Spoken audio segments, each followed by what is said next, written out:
Be Right Here is the latest golden great album that you guys did. You Thank you. recorded in Nashville and together with Dave Cobb, which is a producer I really, really like Yeah. his work.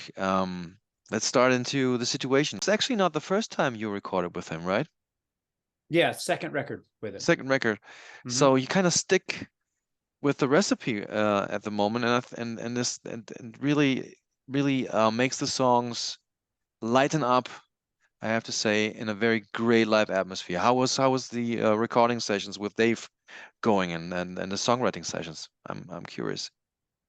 It was really good. The recording was, um, it was a little different this time. He called. We got on the phone and we were Hmm. talking about the date that we would start.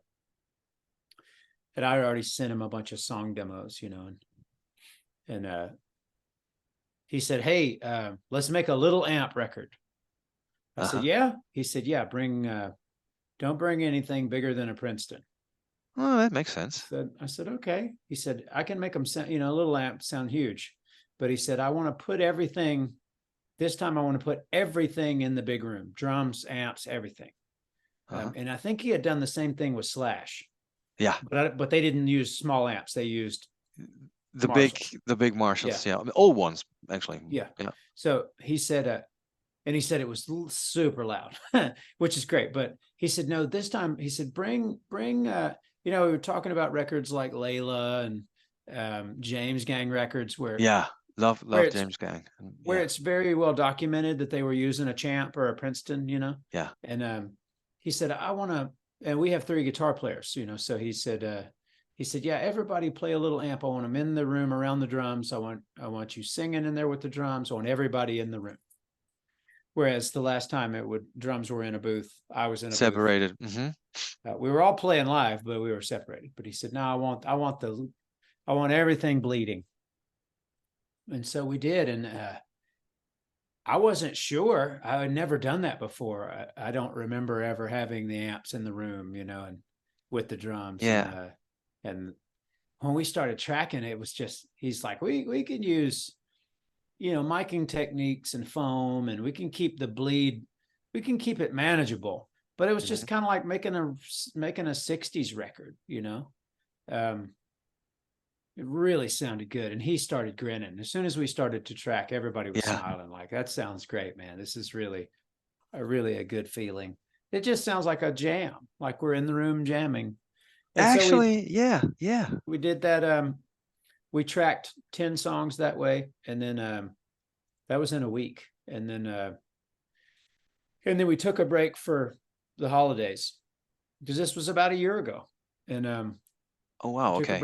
break for the holidays, and then he said, I want to go. We had to finish some vocals and guitars, some solos and overdubs and things, acoustic instruments, things, and background vocals and stuff. And he said, let's go down to Savannah. I've got a new place down there, and a new studio spot, and that's where he's from. And so we went down South Georgia, or down on the coast, and finished it. And then we mixed it in Atlanta, actually. He wound up getting sick. He got COVID. And Ah. then he was going to come up and we were going to mix it at our friend, the band Mastodon. Oh Another yeah. band. They have a great studio in Atlanta. And so we mixed it there. They're great guys, good Oh friends. yeah. They're totally into guitars as we Yeah. all are, and sounds. And And so that's. we went there and mixed it, and there it is. I think it sounds awesome. It's no secret that I'm a huge fan of Cobb's work. I really enjoyed his work with his cousin Brand Cobb, who's a Yeah. great Mm-hmm. songwriter. I love Mm-hmm. his work, and I think Me he worked too. together with him on what is that title of the album? Canyon. Brent did a great record called Providence Canyon. Providence Yeah. Canyon. Thank you. I Mm-hmm. love this album and the guitar work on it, I'm not sure. Do you know the band Airborne from Yeah. Australia? Mm-hmm. And he did an album with them, and that was a Really good. live sounding album. It was huge. They tried to Yeah. make it sound like an old AC/DC album from the 70s, and I think they Mhm. really not scratched the surface. They really dived into this particular kind of sound. Mhm. And as for your album, I mean, and it's no secret either. I think the songs shine so well in this light of live atmosphere playing, Oh, and thank you. you bring that ability as a band, being so in the pocket. Everybody, you're so well oiled as a band. Well, That is, thanks. it's so shining. Yeah, let's stick with the guitars. This is for Guitar Magazine, so we gotta talk Yeah. guitars. So Yeah. I really enjoyed this collection, the collection thing that you do with Gibson, and Yeah. you're a one pickup guy. So Yeah. let's chat about the guitars that you use on this album. Well, I used a couple of guitars with two pickups. There you um, go. uh, but then a ton of single pickup guitars. I used um, well, the song "Dig a Hole." Hmm. That's a 330. And it's in the. Two I think P90s. I think the collection. I think that all the guitars I used are in that video. Yeah. But it's a guitar that I've had for quite a while, and I've used it. It really records well. It's an early 65 330 Yeah. with the metal No center covers. block in it. Two Mhm. P90s. And you can really hear it. Like if you really listen to the recordings, you hear like, oh, that's a hollow guitar. Yeah. It's just got a thing, and the top is really vibrating. And so "Dig a Hole," that's that guitar. The solo actually is a Junior. Oh, I okay. recorded the solo later What because we what actually amp did you use with the 330? a 1964 Black Fender Champ. And I don't think that we recorded any solos because we were really trying to keep everything that we laid down in that big room together. Mm-hmm. So Dave was like, don't even worry about solos. Everybody just play through. Mm-hmm. And we will worry about, so let's get all this stuff tracked to where we capture the live feeling of the band. We're keeping everything that's going down. And so the solo I played later on a Junior. And that same little amp, I played that little champ, I think, on every song. Maybe some solos on a couple of different amps, but that's my. Wow. Okay. That's it. And same with Benji. I think he used a little blackface vibro champ. And Interesting. Okay. Paul was like, I don't have any little amps. And so I said, well, you can borrow. I've got a tweed champ you can borrow. He used that. And I think he used Dave's this little Rickenbacker amp. An Okay. early either late 50s or early 60s Rickenbacker amp. A tiny little funky thing. And that's what he used. I did actually use Dave's Supro Super on a couple of songs. Okay. Just to get a little Jimmy Page in there. Ah. The little Supro that's the little Supro on, I think the whole first Zeppelin record is one of those little amps. Yeah, I think so. I think you're right. Yeah. So if you get a Telecaster and that amp, your communication You breakdown. probably will, yeah, achieve That's that it. kind of sound. Mm-hmm. Yeah. But I used that 330 on a few songs. I used a 64 335. Uh-huh. Cherry 335. I used that on a couple songs. I used a 55 Junior, a 57 Junior, and a 58 Junior. I had three with me. All of which we can see in the video with the Gibson guy, right? Mm-hmm. Yeah. And then two different Esquires. I think you can see in that video too, a blonde one and a black one. Yeah. And then a 58 Sunburst Telecaster. Nice. Which is pretty rare. They didn't make a whole lot of those in 58. They weren't a sunburst. For some reason, the Strats were getting sunburst, but not Tellys much back then. No. I guess they were like, no, those don't come that color. They come blonde. Anyway, then a couple of old Martin acoustics, and Yeah, that would have been my next question. That there are some really nice acoustic guitars on that record. On a song Azalea, for example. yeah, That's a that's a beautiful acoustic guitar sound. thank you. That's a 1955 J45, Ah, interesting. and it has such a huge thuddy sound. It's got a and that particular song is tuned down to C, so it makes it I even was bigger. curious. I was like, it's possible that it's maybe tuned down a bit because it's like It is, really thick, like good yeah, mids, but a certain amount of bass coming from this guitar as well. yeah. My friend Levi Lowry, we were playing some acoustic songs one night, at a gig we did together, an Uh-huh. acoustic gig in Athens, Georgia. And he picked up one of his guitars and started playing just right beside me. And I turned and said, "What the hell what are you tuned to?" Because it was so low and big, And he said, "I'm in C." I was like, "Oh, I got to do that." So he said, "Yeah, this is a specific tuning. It's an open tuning, but with one string sort of suspended. Like the high E winds up like a one step flat, so you have to use one finger to make a C chord on that high E string. Okay. It's very odd, but he showed me that tuning, so that's the tuning for Azalea. Wow. That's interesting. That's really interesting. Um, Stick with the songs. I mean, Mm-hmm. I think you're a great songwriter. Oh, thank you. There's always not too much in the songs. It's very, I think it's a gift as a songwriter uh, to leave the most important parts, but to not to do too much. So Yeah. what makes a good song for you? Um, well, a song that I can remember and start to sing right away. To me, that's a good song. Hmm. Um, First and foremost, um, it can't be forgettable because you'll forget it. So that's not a Hmm. good song.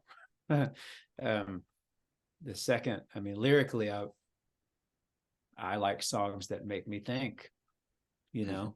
know, I don't particularly like songs that I know what you're about to say before you say it, like in a bad way. Like, Hmm. I knew he was going to say that. I hate that. And I Yeah. think we're all guilty as songwriters. We're all guilty of that to a certain extent. Because language is. I think Keith Richards said it once. He said, "It's all just one big song. We're just reaching up, taking our little piece of it." Um, Yeah, maybe.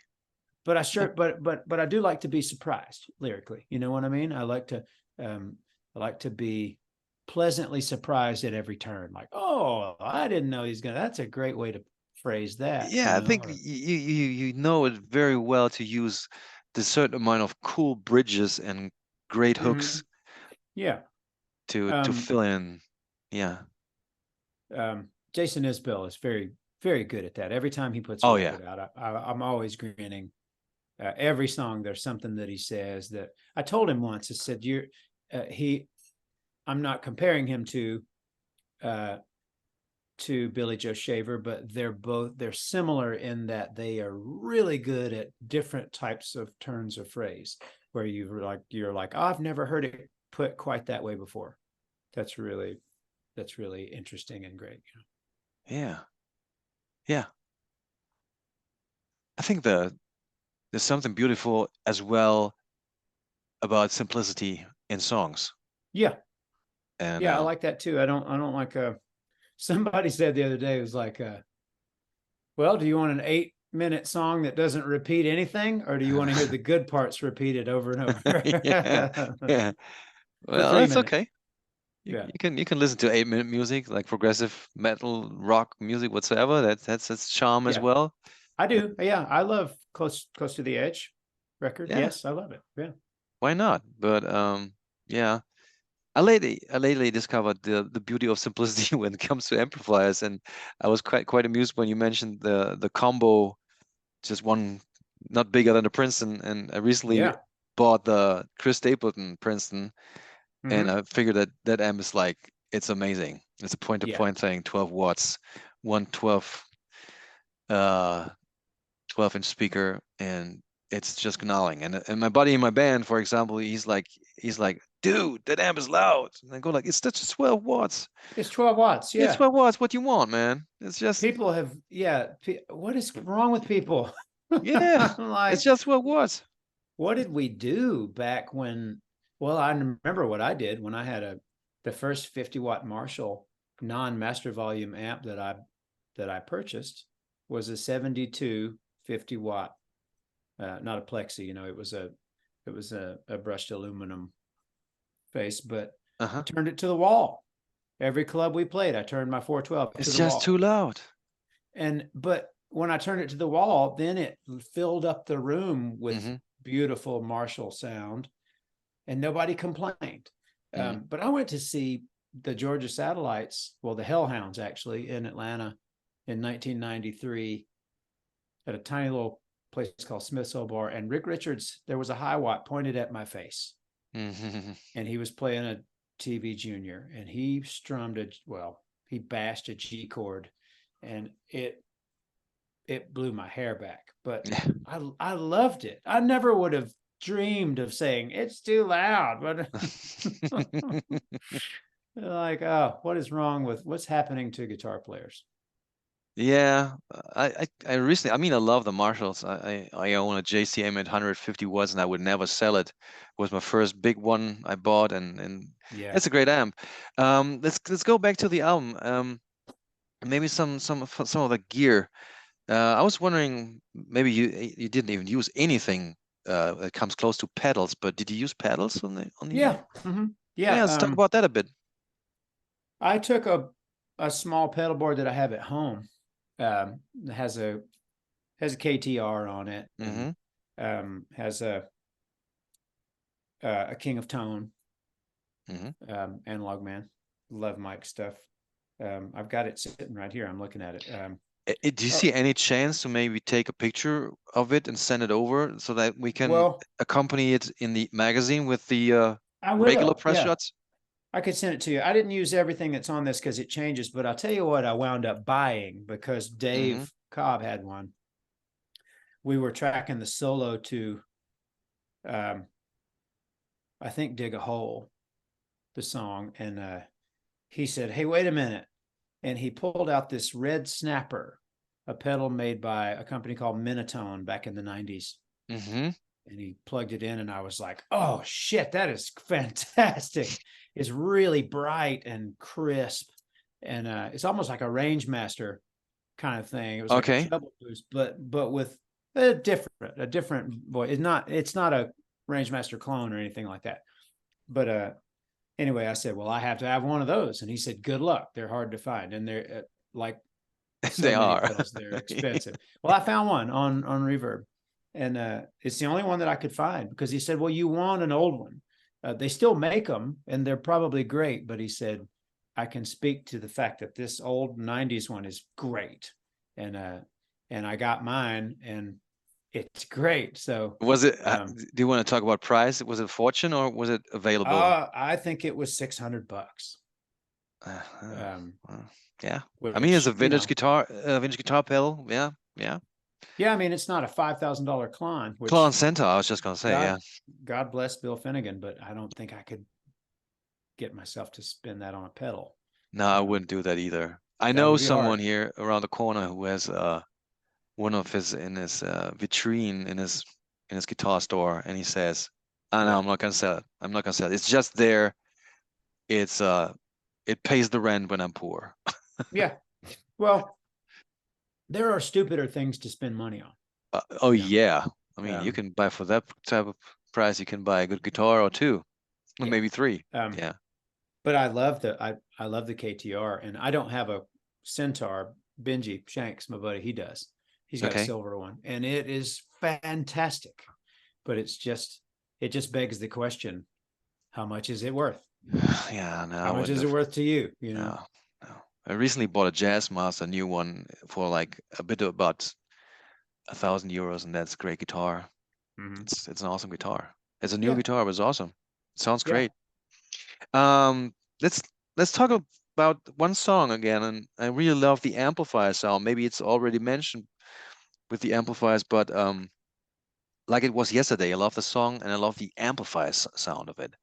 So, did you already mention the amplifier that you used on that song? 64 Champ. Wow, again, okay. That's also that's an early 70s Echoplex EP3. Got Uh-huh. that got that So, that little as bit a of slap on there. yeah, I was just gonna say that sounds like a tape echo. Yeah. Mhm. And we have a Leslie sound on Be So Lucky. That is Yeah, amazing. that is a Leslie. It's a cabinet um, that was in the studio there at Excuse me. RCA. But it's also that's a Rickenbacker. That's a 1964 Rose Morris 360. No, 330. Ah, That's Dave's guitar. He uh-huh. let me play it. I want it, and he won't sell it to me. Rose Morris is it has the actual F hole and not the swoosh hole, Okay. you know. Mm-hmm. Um, and that's a Vox Defiant. That's the amp. Okay. It's a 200-watt solid state Vox that was like it was not the precursor to the Super Beetle, but it's what the Super Beetle became, I think. Uh-huh. I may be wrong about that. I don't know a lot about that era of Vox amplification, but It doesn't matter. Maybe it's we can look it up. super, super, super loud amp, 200 watts. And Dave went in to move a microphone. We actually, actually, well, actually, okay, I'm getting a little confused. That's an overdub that was done later, but I remember him saying, "Do not." He went out to move the mic, and he said, "Don't you dare touch the strings of that guitar until I get back in here," because Yeah. it was devastatingly loud. Did you use Yeah, that amplifier for rhythm or for lead guitars? rhythm Rhythm on on that. that song. Okay. Yeah, um, but that is but that's also um, his. I think it's a Super, and then also the Leslie cabinet Mm-hmm. on that song. Um, my last question would be, when it comes to songwriting for this album, you just mentioned earlier that you already had um, a certain amount of songs ready before the recording sessions, but the Mm-hmm. rest has been written during the sessions, or how did you arrange the songs? No, they were written, but Dave, being he said, don't show the guys the songs. I want to capture their initial Oh, musical reaction, mm-hmm, sort of like a Bob Dylan session, you know. And I mm-hmm. said, well, too late. We've already rehearsed over half of them. And he said, damn it. No. And he's like, well, don't show them anymore. So about four of the songs, it was Barefoot Angel, a little bit crazy. What You Know Good and Azalea, I think. Mm-hmm. Um, they had not heard those, so that was very interesting to do. It took a little more time because then you're like, okay, well, people, you're basically rehearsing them with the tape rolling, um, but they went pretty fast. They're not terribly complicated songs, so it wasn't. Yeah. They're three chords and away, and in a cloud of dust. So, but that was really enjoyable. Nice, nice. Yeah. Okay, the final question, Okay. the final one, because I always think it's an interesting question to ask. Um, well, since you're an awesome songwriter by no means, you're just it's incredible how you work and how you write songs.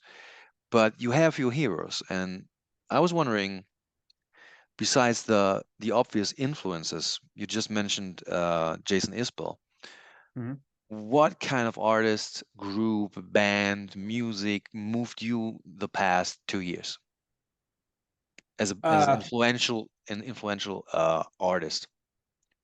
well, I love Sturgill Simpson. Oh yeah. Coulter Wall. He's one of my favorites. Yeah. Charlie Crockett. Love Charlie. Good one from New Orleans. Yeah. I love Queens of the Stone Age. Oh, interesting. Okay. Yeah, that last record of theirs. They take guitar music further. Oh yeah, they do. In my opinion. Yes, for sure. And I'm fascinated with that. And their records are all different. Like they always seem to. There's some surprises that go along with when you put their records on. You know. Let's see. Gosh. I love the Foo Fighters. Yeah. You're always in for a treat with their records, guitar wise too. You can't go wrong with Dave Grohl. Dave and Chris Shiflett, and Chris is a great friend. He's a funny guy. I interviewed him 2 years ago. Yeah. I love the new Stones record a lot. It's a good one, isn't it? Yeah.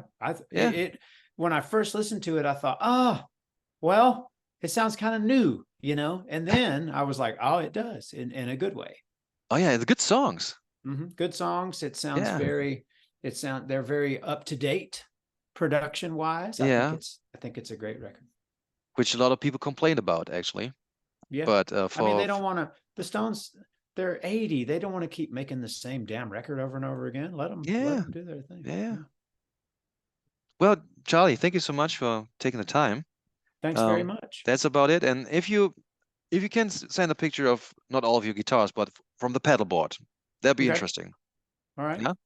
So take care, and I hope to see you on tour in during the next year. I think you guys gonna come with the Steelwoods.